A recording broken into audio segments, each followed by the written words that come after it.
¿Qué tal, amigos? Bienvenidos a Guía Médica. Hoy les vamos a hablar de patologías otorrinolaringológicas de la infancia y para ello nos encontramos en la consulta del Dr. Estevez, en la calle Pintor Colmeiro número 23. El Dr. Estevez es médico cirujano otorrinolaringólogo, licenciado por la Universidad de Navarra y compatibiliza su actividad entre esta clínica en la que nos situamos y el Hospital de Meixoeiro de Vigo. Además es miembro numerario de la Sociedad Española de Otorrinolaringología, también de la Sociedad Gallega y de la Sociedad Germano-Española. Bueno, pues vamos a hablar con el Dr. Estevez. ¿Qué tal? Buenos días. Muchas gracias por recibirnos en su consulta. Bueno, usted atiende tanto a pacientes adultos como a niños. Díganos cuáles son las principales patologías de los niños que se acercan a su consulta. A la consulta. Bueno, las principales patologías fundamentalmente en niños son las apneas del sueño, los niños que roncan por la noche, que duermen mal, que tienen otitis de repetición y todo esto normalmente está todo interrelacionado, ¿no? Normalmente son niños que suelen tener vegetaciones o adenoides, como lo llamamos normalmente nosotros, que es un tejido que se sitúa detrás de la nariz y que produce dos problemas. Uno de ellos es obstrucción al paso de aire por la nariz y el segundo la obstrucción de un tubo que es el que comunica la nariz con el oído, llamado trompa de Eustaquio, haciendo que en el oído, en esta zona concretamente de aquí, acumulen moco, ¿no? Entonces, esto lo que origina es disminución de la audición, uno de ellos, y el otro problema son mayor predisposición a tener otitis de repetición, sobre todo en relación con procesos catarrales, que en un niño que no tuviera moco sería un proceso banal. En los niños que tienen este moco acumulado ahí, les origina una otitis media aguda, que requiere ya el uso de antibióticos y muchas veces un tratamiento para bajarles la fiebre, antitérmicos, antipiréticos y a veces antihistamínicos o sprays nasales. Esas son las patologías más frecuentes. Pues la amigdalitis de repetición suele ser una patología que normalmente suele estar interrelacionado, pero ya no es tan frecuente como esto. Doctor Estevez, díganos, ¿qué es una otitis y por qué se produce? Bueno, una otitis es un concepto muy amplio, ¿no? Pero bueno, de entrada es una inflamación de cualquiera de los componentes del oído, normalmente de la caja timpánica. Hay varios tipos de otitis, las más frecuentes son las otitis medias, que son las que se sitúan en esta zona de aquí, ¿no? Una otitis media puede afectar tanto a la membrana timpánica como a la caja timpánica en su conjunto. Y normalmente la causa más frecuente, sobre todo en niños, ya que estamos hablando de ellos, es porque, como comentaba antes, el acúmulo de moco en esta zona de aquí, porque no se puede drenar el desagüe natural del oído, que es este tubo llamado trompa de Eustaquio, está obstruido normalmente por ese tejido llamado vegetaciones o adenoides, impidiendo su salida y haciendo que esto que se acumula aquí predisponga a que es un caldo de cultivo, a que cuando el niño tiene un catarrillo, pues eso se convierte en una otitis media aguda. Esto produce un abombamiento de la membrana timpánica con el consiguiente dolor y que a veces también puede producirse pequeñas microperforaciones y hacer que se produzca una otorrea, una supuración por el oído. ¿Cuál es el tratamiento de las otitis? Bueno, las otitis en los niños fundamentalmente vamos a decir que hay dos grandes grupos, ¿no? Las otitis seromucosas y las otitis medias agudas. Una otitis media aguda, fundamentalmente el tratamiento se basa en el uso de antibióticos y a veces incluso gotas. Cuando esa otitis además es supurativa, es decir, sale contenido purulento por aquí, además habría que utilizar, aspirar el oído para hacer una buena limpieza y en muchas ocasiones utilizar corticoides en pequeñas dosis por vía oral.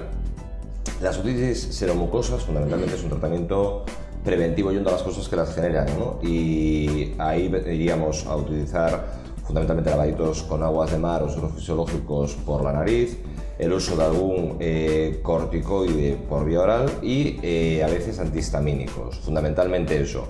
Lo que pasa es que las otitis seromucosas normalmente cuando después de un periodo de tiempo más o menos razonable, que puede ser 2, 3 meses, 4 meses, el niño no acaba de mejorar, no experimenta ninguna mejoría y tiene otitis de repetición originado por este problema, hay que recurrir a veces a la colocación de unos drenajes transtimpánicos en los oídos.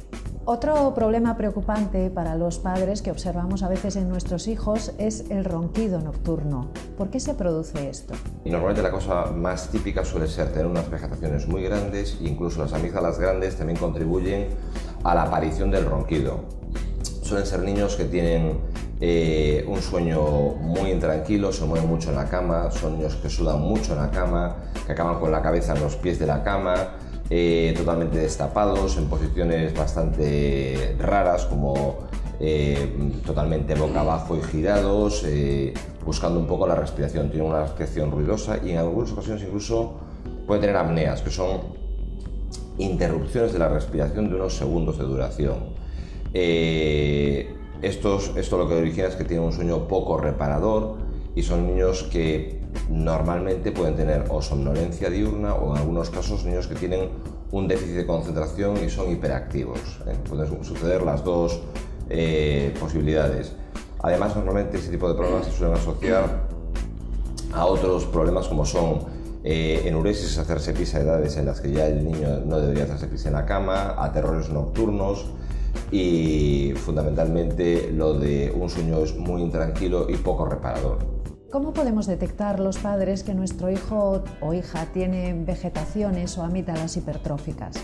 Bueno, normalmente la sospecha viene por que normalmente los niños que tienen esas vegetaciones grandes o amígdalas grandes suelen tener ese tipo de problemas del ronquido, que es lo que más le llama la atención a los padres, pero a veces son niños también que tienen mal aliento.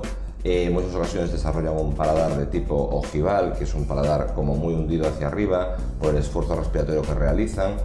Esas son las causas más frecuentes por las que un padre normalmente se alarma y acude a una consulta. Díganos, ¿qué consecuencia tiene esto que a veces observamos en nuestros hijos, que respiran todo el tiempo con la boca abierta? ¿A qué se debe o qué consecuencias puede tener para el niño? Claro, esto viene a ser un poco lo que comentaba antes, ¿no? Lo de dormir con la boca abierta es igual que cuando durante el día están con la boca abierta, es porque la nariz no la utilizan. Y no la utilizan fundamentalmente porque tienen vegetaciones grandes, pero a veces puede tener un niño pues, un problema de unos cornetes muy grandes en relación con una rinitis alérgica, podrían tener una poliposis nasal, que es otro de los problemas que pueden ocurrir, aunque menos frecuentemente, pero es porque tienen un problema obstructivo a nivel de la nariz o en la parte posterior de la nariz, que es donde se encuentran las vegetaciones. ¿Qué problemas pueden producir las apneas infantiles? Bueno, las apneas, un poco lo que he comentado antes, ¿no? Sueño muy poco reparador, que durmiendo las horas normales el niño no descansa bien, sueño muy agitado, con esfuerzo respiratorio, mucha sudoración nocturna, lo que se llaman parasomnias, como son eso, lo de hacerse pis por la noche y tener pesadillas. Pero es que además se ha comprobado que, por ejemplo, en las fases profundas del sueño, cuando se generan los picos de hormona de crecimiento, no se generan esos picos de GH, que es la hormona de crecimiento, hace que los niños puedan tener un retraso de estatura y de peso para la edad que le corresponde, déficit de concentración durante el día o incluso somnolencia diurna. Y díganos, ¿qué tratamiento deben seguir los niños con vegetaciones o amígdalas hipertróficas? Bueno, el tratamiento fundamentalmente de cuando son hipertróficas y causan problemas es quirúrgico.